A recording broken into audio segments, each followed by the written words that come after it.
السلام علیکم ورحمۃ اللہ وبرکاتہ۔ اعوذ باللہ من الشیطان الرجیم، بسم اللہ الرحمن الرحیم۔ فمن حاجک فیہ من بعد ما جاءک من العلم فقل تعالوا ندعو ابناءنا وابناءکم ونساءنا ونساءکم وانفسنا وانفسکم ثم نبتهل فنجعل لعنة الله على الكاذبين إن هذا لهو القصص الحق وما من إله إلا الله وإن الله لهو العزيز الحكيم فإن تولوا فإن الله عليم بالمفسدين۔ معزز سامعین کرام، سورہ آل عمران سورہ نمبر 3 اور اسی سورت سے ابھی آپ کے سامنے آیت نمبر 61 62 63 یعنی 61 62 63 یہ تین آیات ابھی آپ کے سامنے پڑھی گئی۔ سامعین کرام، یہ جو آیت نمبر 61 ہے، اس میں اللہ تبارک و تعالیٰ نے پیارے رسول صلی اللہ علیہ وسلم کو یہ حکم دیا ہے کہ اللہ تبارک و تعالیٰ نے عیسیٰ علیہ الصلوۃ والسلام کے بارے میں بالکل صحیح بات کہ اللہ تبارک و تعالیٰ نے ان کو بغیر باپ کے پیدا کیا، کلمہ کن سے پیدا کیا، مریم کے پیٹ سے پیدا کیا۔ یہ اللہ تبارک و تعالیٰ کی نشانی ہے۔ اللہ تبارک و تعالیٰ نے ان کو بڑا ہی مقرب اور وجیح باروب بنایا، اور اللہ تبارک و تعالیٰ نے ان کو بہت سارے معجزے سے بھی نوازا۔ مثال کے طور پر مٹی کا پرندہ بناتے تھے، اس میں اللہ کے حکم سے جان ڈال کر کے اڑا دیتے تھے۔ پیدائشی اگر کوڑھی ہے یا آنکھ میں بینائی اور روشنی نہیں ہے، اندھا ہے، تو اس کے اوپر ہاتھ پھیرتے تھے تو کوڑھی جو ہے وہ شفایاب ہو جاتا تھا، آنکھوں کی روشنی لوٹ آتی تھی۔ اور سیدنا عیسیٰ علیہ الصلوۃ والسلام اللہ تبارک و تعالیٰ کے حکم سے مردوں کو بھی زندہ کر دیتے تھے، جیسا کہ قرآن کریم نے اس بات کو بیان کیا ہے۔ لیکن یہ سارے کام اللہ کے حکم سے ہی ہوتا تھا۔ عیسیٰ علیہ الصلوۃ والسلام کے اندر اللہ نے کوئی طاقت اور قوت نہیں دی تھی، بس اللہ کے حکم سے معجزہ کے طور پر کہ یہ اللہ کے نبی ہیں ایسا وہ کر دیا کرتے تھے۔ تو یہ تمام باتیں اللہ تبارک و تعالیٰ نے بیان کر دی ہے۔ اللہ نے آیت نمبر 61 میں بیان فرمایا کہ اگر ان تمام باتوں کے آ جانے کے بعد بھی کوئی عیسیٰ علیہ الصلوۃ والسلام کے بارے میں آپ سے جھگڑا کرے، آپ سے اختلاف کرے، بحث و مباحثہ کرے، تو ان کو مباہلہ کے لیے بلائیے، مباہلہ کے لیے۔ یہ جو آیت کریمہ ہے مباہلہ والی آیت، یہ آیت کریمہ اور اس سے پہلے جتنی بھی آیت کریمہ نازل ہوئی ہے سورہ آل عمران کے اندر، ان تمام آیتوں کا شان نزول یہ ہے کہ سن 8 ہجری میں رسول اللہ صلی اللہ علیہ وسلم کی خدمت میں نجران کا ایک وفد آیا تھا جو عیسائی لوگ تھے، اور وہ لوگ نبی صلی اللہ علیہ وسلم سے عیسیٰ علیہ الصلوۃ والسلام کے بارے میں جھگڑا کرنے کے لیے ہی آئے تھے۔ ان کا کہنا تھا کہ عیسیٰ علیہ الصلوۃ والسلام ابن اللہ ہے، یعنی اللہ کے بیٹے ہیں، یا الہ ہیں، یعنی خود اللہ ہے۔ معزز سامعین کرام، امام محمد بن اسحاق بن یساف اپنی مشہور و معروف سیرت کی کتاب میں لکھتے ہیں کہ سن 8 ہجری میں نجران کا ایک وفد کہتے ہیں ڈیلیگیشن کو، یعنی کچھ لوگوں کی جماعت ہوتی ہے جو کہیں جاتے ہیں، اس کو وفد کہتے ہیں۔ تو نجران کا ایک وفد سن 8 ہجری میں نبی صلی اللہ علیہ وسلم کی خدمت میں آیا۔ 60 سوار تھے، اس کے اندر 60 سوار تھے، جس میں 14 سردار تھے، اور ان 14 سرداروں میں 3 سردار جو تھا وہ صاحب اختیار تھا۔ ایک کا نام عاقب عبد المسیح تھا جو صاحب رائے تھا، یعنی کوئی بھی کام اسی کے مشورے سے ہوتا تھا۔ دوسرا سردار جو تھا وہ سید اہم، یہ تمدنی جو معاملات ہوتے ہیں، آنے جانے آمد و رفت کی جتنی بھی چیزیں ہوتی ہیں، وہ سب کا سردار تھا۔ اور ایک سردار ابو حارثہ بن علقمہ، یہ عربی النسل تھا، بنی بکر جو عرب کا قبیلہ ہے اس سے تعلق رکھتا تھا، اور پڑھا لکھا آدمی تھا۔ اس نے پرانے زمانے میں ہی، اسی زمانے میں اس نے مذہبی کتابوں کا مطالعہ کیا اور بعد میں عیسائی ہو گیا۔ روم کے جو عیسائی تھے اور بادشاہان تھے، ان کی نظر میں اس کی بڑی پذیرائی ہوئی، اس کو بہت بڑا مقام دیا، وہ وہاں کا امام بنا، تعلیم گاہ کا نگراں بنا، اور یہ تیسرا سردار تھا۔ معزز سامعین اکرام، امام محمد بن اسحاق فرماتے ہیں اپنی سیرت کی کتاب کے اندر کہ جب وہ لوگ آئے تو نبی صلی اللہ علیہ وسلم کے بارے میں نبی صلی اللہ علیہ وسلم سے عیسیٰ علیہ السلام کے بارے میں جھگڑا کرنا شروع کر دیا۔ امام محمد بن اسحاق بن یسار فرماتے ہیں کہ یہ لوگ جب مدینہ کے اندر پہنچے تو آپ صلی اللہ علیہ وسلم عصر کی نماز مکمل کر چکے تھے۔ یہ لوگ علماء کے لباس میں آئے تھے، جبہ اور چادر تھا اور بڑے خوبصورت تھے۔ صحابہ کرام کا کہنا کہ اس طرح کا وفد ہم لوگوں نے کبھی بھی نہیں دیکھا۔ نبی صلی اللہ علیہ وسلم نماز مکمل کر چکے تھے، مسجد نبوی کے اندر آئے اور وہیں پر یہ لوگ اپنی نماز پڑھنا شروع کر دیے۔ ان کی نماز، ان کا قبلہ الگ، نبی صلی اللہ علیہ وسلم کا قبلہ کعبۃ اللہ، بالکل اپوزٹ میں پڑھنے لگے۔ صحابہ کرام کو تھوڑا غصہ آیا، نبی صلی اللہ علیہ وسلم نے کہا کہ چھوڑ دو، ان کو نماز پڑھنے دو۔ نماز پڑھنے کے بعد ان لوگوں نے وہ لوگ نبی صلی اللہ علیہ وسلم سے ملاقات کی۔ ملاقات کرنے میں جو نبی صلی اللہ علیہ وسلم سے بات کرنے والے تھے یہی تین لوگ تھے، ایک عاقب عبد المسیح، دوسرا سید احم اور تیسرا ابو حارثہ بن علقمہ۔ یہ تینوں نبی صلی اللہ علیہ وسلم سے بات کرنے کے لیے آئے اور یہ تینوں اختلاف کے باوجود اس وقت کا جو بادشاہ تھا اس کے دین پر تھے۔ یا تو وہ لوگ عیسیٰ علیہ السلام کو اللہ کہتے تھے، یا تو عیسیٰ علیہ السلام کو ابن اللہ کہتے تھے، یا پھر عیسیٰ علیہ السلام کو تین الہ، تین معبودوں میں سے ایک معبود۔ یہ تینوں عقیدہ عیسائیوں کا پایا جاتا ہے۔ یہ لوگ عیسیٰ علیہ السلام کو الہ کیوں کہتے تھے؟ حافظ ابن کثیر نے اپنی تفسیر کے اندر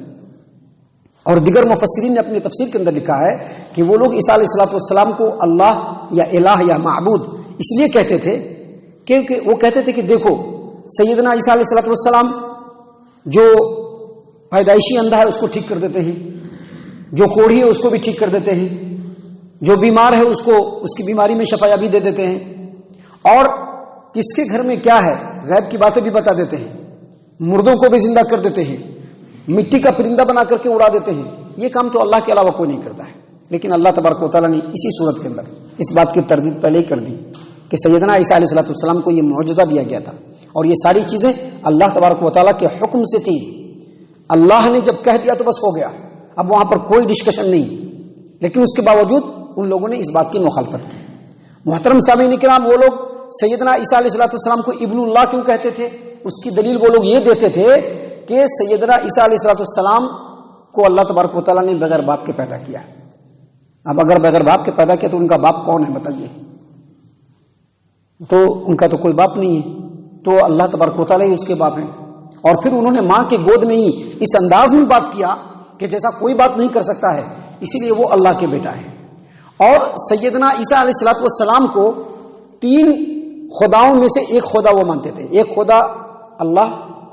ایک الہ معبود اللہ، دوسرا سیدہ مریم اور تیسرا سیدنا عیسیٰ علیہ السلام۔ یہ تینوں کو ملا کر کے عقیدہ تثلیث بنتا ہے، تین اللہ۔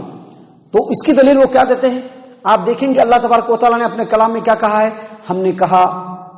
ہم نے فیصلہ کیا، ہم نے حکم دیا۔ اگر اللہ تبارک و تعالیٰ سنگل ہوتا تو کہتا میں نے کہا، لیکن اللہ نے کہا ہم نے کہا، اس لیے اللہ تبارک و تعالیٰ ایک اکیلا نہیں ہے بلکہ تین اللہ مل کر کے ایک الہ بنے ہیں۔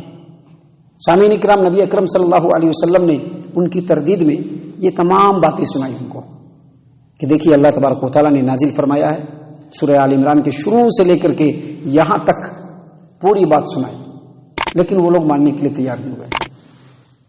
کریٹیسائز پہ کریٹیسائز، وہ کہتے ہیں نا کراس کوشچن، کراس کی نہیں ماننا ہے، بس کراس کرتے رہنا ہے، تو کراس کرنا شروع کر دیا ان لوگوں نے۔ تو اللہ تبارک و تعالیٰ نے یہ آیت کریمہ نازل فرمائی اور کہا کہ فمن حاجک فیہ من بعد ما جاءک من العلم، علم کے آنے کے باوجود اگر کوئی آپ سے جھگڑا کرتا ہے، اگر اس کو علم مل گیا اس کے باوجود اگر وہ آپ سے جھگڑا کر رہا ہے، آپ سے اختلاف کر رہا ہے، اللہ تبارک و تعالیٰ کی بات پر اس کو یقین اور اطمینان نہیں ہے، تو آپ ان کو دعوت دیجیے، کہیے فقل، آپ کہیے تعالوا ندعو ابناءنا وابناءکم، ہم اپنے بال بچوں کو بلاتے ہیں، تم اپنے بال بچوں کو بلاؤ، ونساءنا ونساءکم، ہم اپنے عورتوں کو بلاتے ہیں، تم اپنے عورتوں کو بلاؤ، اور وانفسنا وانفسکم، ہم بھی آئیں گے اور تم بھی آؤ، ثم نبتہل، اور پھر اللہ تبارک و تعالیٰ کے سامنے گڑ گڑا کر کے دعا کریں گے، فنجعل لعنت اللہ علی الکاذبین، فنجعل لعنت اللہ علی الکاذبین، اور اللہ سے یہ دعا کریں گے اور اللہ تبارک و تعالیٰ جھوٹے کے اوپر لعنت کرے گا۔ یہ دراصل مباہلہ ہے۔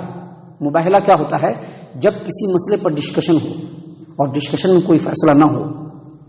مخالف اپنی بات پہ اڑا ہوا ہے، کسی بھی طرح سے بات کو وہ ماننے کے لیے تیار نہیں ہے، تو اللہ تبارک و تعالیٰ نے یہ حکم دیا ہے کہ مباہلہ کیا جائے، اور یہ سب سے آخری صورت ہوتی ہے، یہ سب سے آخری صورت ہوتی ہے۔ اس مباہلے میں میدان میں نکلنا پڑتا ہے، اکیلے نہیں نکلنا ہے، اپنے بیوی بچے سب کو لے کر کے نکلنا ہے، اپنے خاندان قبیلے سب کو لے کر نکلنا ہے، وہ بھی اپنے خاندان اور قبیلے سب کو لے کر نکلے گا، اور میدان میں جا کر کے اللہ تبارک و تعالیٰ کے سامنے گڑ گڑا کے دعا کرنا ہے کہ اللہ تبارک و تعالیٰ میرا یہ موقف ہے، اگر یہ میرا موقف صحیح ہے تو جو جھوٹا ہے اس کے اوپر تیری لعنت ہو۔ اور ایسا اکثر ہوا بھی ہے کہ جب مباہلہ ہوا ہے تو جو جھوٹا ہے وہ سچا کی زندگی میں مرا بھی ہے۔ آپ کو معلوم ہوگا جماعت اہل حدیث کے ایک بہت بڑے عالم دین شیخ الاسلام ثناء اللہ امرتسری رحمہ اللہ، فاتح قادیان، انہوں نے قادیانی جو مرزا غلام احمد قادیانی جو قادیانیوں کا امیر اور نبی اپنے آپ کو کہتا تھا، ان سے ڈائریکٹ مباہلہ کیا تھا، اور مباہلے میں یہ بات ہوئی تھی کہ اللہ تبارک و تعالیٰ میں اس کو نبی نہیں مانتا ہوں، اور جو سچا ہے اس کی زندگی میں جھوٹے کی موت ہو جائے۔ اور تاریخ اس بات کے اوپر گواہ ہے کہ شیخ الاسلام ثناء اللہ امرتسری رحمہ اللہ کی زندگی میں ہی بدترین موت مرا مرزا غلام احمد قادیانی، بدترین موت مرا۔ تو یہ مباہلہ کی بات ہوتی ہے۔ محترم سامعین کرام، جب نبی صلی اللہ علیہ وسلم نے ان کو مباہلہ کی دعوت دیا تو وہ لوگ ٹھکمکا گئے، کیونکہ وہ لوگ پڑھے لکھے آدمی تھے، وہ لوگ پریشان ہو گئے، کہا کہ ٹھیک ہے ہم لوگ مشورہ کر کے بتاتے ہیں۔ گئے عاقب عبد المسیح جو صاحب رائے تھا، اس سے مشورہ لیا تو کیا کہہ رہا ہے دیکھیے، تاریخ کی کتابوں میں یہ بات لکھ لیا گیا ہے، محفوظ کر دیا گیا ہے، اور یہی اس بات کی دلیل ہے کہ لوگوں کو حق معلوم ہوتا ہے لیکن عہدے کی لالچ، پیسے کی لالچ لوگوں میں بہت بڑے ہیں، اس چیز کی لالچ لوگوں کو حق بات سے روکتی ہے۔ عبد المسیح عاقب نے کہا کہ تم لوگوں کو معلوم ہے کہ محمد صلی اللہ علیہ وسلم نبی مرسل ہے، تمہارے نبی کے بارے میں بالکل پکی اور سچی بات لے کر کے آئے، اور کوئی بھی قوم اگر کسی نبی سے مباہلہ کرے تو اس قوم کا کوئی بچنے والا نہیں، نہ بڑا بچنے والا نہ چھوٹا۔ اگر تم لوگ محمد صلی اللہ علیہ وسلم سے مباہلہ کیے مباہلہ تو تم بھی مٹ جاؤ گے اور تمہاری پوری نسل مٹ جائے گی۔ لہٰذا وہ لوگ نبی صلی اللہ علیہ وسلم کے پاس آئے اور کہا کہ اللہ کے رسول صلی اللہ علیہ وسلم، ہم آپ کو آپ کے دین پر چھوڑتے ہیں، ہم اپنے دین پر رہیں گے، ہم لوگ واپس جاتے ہیں، آپ اپنا ایک امین ہمارے ساتھ بھیج دیجئے، امانت دار، جو مالی معاملات ہے اس کو وہ طے کر دے گا۔ صحیح البخاری کی روایت ہے، صحیح البخاری کتاب المغازی باب قصۃ وفد نجران، حدیث نمبر 4380 نمبر کی روایت ہے۔ حذیفہ رضی اللہ عنہ روایت کرتے ہیں کہ یہی عاقب عبد المسیح اور سید احم، یہ لوگ نبی صلی اللہ علیہ وسلم کے پاس آئے، ان کا ارادہ مباہلہ کرنے کا تھا، لیکن آپس میں مشورہ کرنے کے بعد کہا کہ اگر تم نے نبی سے مباہلہ کیا تو کوئی بھی تمہارے نسل کا بچنے والا نہیں ہے، اگر تم چاہتے ہو کہ تم اپنے دین پر قائم رہو اور جس کو تم نے نبی بنایا ہے عیسیٰ، اگر اس کے بارے میں جو تمہاری بات ہے اس پر قائم رہو اور اس کی چاہت اگر رکھتے ہو تو مباہلہ مت کرو، واپس چلو۔ وہ لوگ آئے نبی صلی اللہ علیہ وسلم کے پاس، کہا کہ آپ جو بھی ٹیکس مقرر کریں گے ہم دینے کے لیے تیار ہیں، ہم لوگ واپس جا رہے ہیں، لیکن آپ اپنے قوم کا ایک امانت دار آدمی۔ دیکھیے اس وقت کے زمانے میں امانت داری کی کتنی اہمیت تھی، آج کے ڈیٹ میں امانت داری کی اہمیت نہیں ہے۔ ہر چیز میں، چھوٹی چھوٹی چیزوں میں امانت داری کو دیکھنا چاہیے۔ اگر اللہ تبارک و تعالیٰ نے کسی چیز کا امین بنایا ہے، امانت دار بنایا ہے، تو اس کا خیال رکھنا بہت ضروری ہے، وگرنہ امانت میں خیانت کرنے والے آدمی کے ساتھ اللہ تبارک و تعالیٰ قیامت کے دن بہت برا حشر کرنے والا ہے۔ اور یاد رکھیے صرف پیسے کا امانت داری نہیں ہوتی ہے، اگر کوئی عہدہ ملا ہے تو وہ بھی امانت داری ہے۔ قوم کی کوئی چیز اگر آپ کے سپرد ہے وہ بھی امانت داری ہے، اس کے اندر بھی امانت داری کرنا ہے، اس کا جو مقام ہے اس کو وہیں پہ خرچ کرنا ہے، یہ سب امانت داری ہے۔ تو اسی لیے عیسائیوں نے کہا کہ اللہ کے رسول صلی اللہ علیہ وسلم آپ اپنے قوم کے امانت دار آدمی کو بھیجیے، کہا کہ ٹھیک ہے میں اپنے قوم کے بالکل امانت دار اور دیانت دار آدمی کو بھیجوں گا۔ حالانکہ سب لوگ امانت دار تھے، لیکن پھر بھی نبی صلی اللہ علیہ وسلم کی فہم و فراست صحابہ کرام دیکھنے لگے کہ یہ کس کے حصے میں آتا ہے۔ دیکھیں اللہ کے رسول صلی اللہ علیہ وسلم اس امت کا امین کس کو قرار دیتے ہیں۔ آپ صلی اللہ علیہ وسلم نے ابو عبیدہ بن الجراح رضی اللہ عنہ کی طرف اشارہ کیا اور کہا قم، کھڑے ہو جاؤ، اور کہا کہ ھذا امین ھذہ الامہ، یہ اس امت کا امین ہے۔ ابو عبیدہ بن الجراح رضی اللہ عنہ عشرہ مبشرہ میں سے ہیں، جن کا ذکر انشاءاللہ بہت جلد ہم آپ کے سامنے پیش کریں گے۔ محترم سامعین کرام، صحیح البخاری کی ہی ایک اور روایت ہے، صحیح البخاری کتاب المغازی باب قصۃ وفد نجران حدیث نمبر 4382 نبی صلی اللہ علیہ وسلم نے فرمایا کہ ہر امت کا ایک امین ہوتا ہے اور میری امت کا امین جو ہے وہ ابو عبیدہ بن الجراح رضی اللہ عنہ ہے۔ مسند احمد کی روایت ہے اور اس روایت کو امام بخاری رحمہ اللہ نے کتاب التفسیر کے اندر اور دیگر محدثین نے بھی اپنی کتابوں کے اندر نقل کیا ہے کہ نبی صلی اللہ علیہ وسلم ابو جہل قبحہ اللہ، اس نے نبی صلی اللہ علیہ وسلم کے بارے میں کہا کہ اگر محمد کو میں کعبہ کے پاس نماز پڑھتے دیکھ دوں تو اس کے گردن کو ناپ دوں گا، مطلب گردن کو پامال کر دوں گا۔ نبی صلی اللہ علیہ وسلم نے فرمایا کہ اگر وہ ایسی کوشش بھی کرتا فرشتے اس کے سامنے سے اس کی آنکھوں کے سامنے اس کو پکڑ لیتے، اور یہودی اگر موت کی تمنا کرتے تو پورے یہودی اس روئے زمین سے نست و نابود ہو جاتے،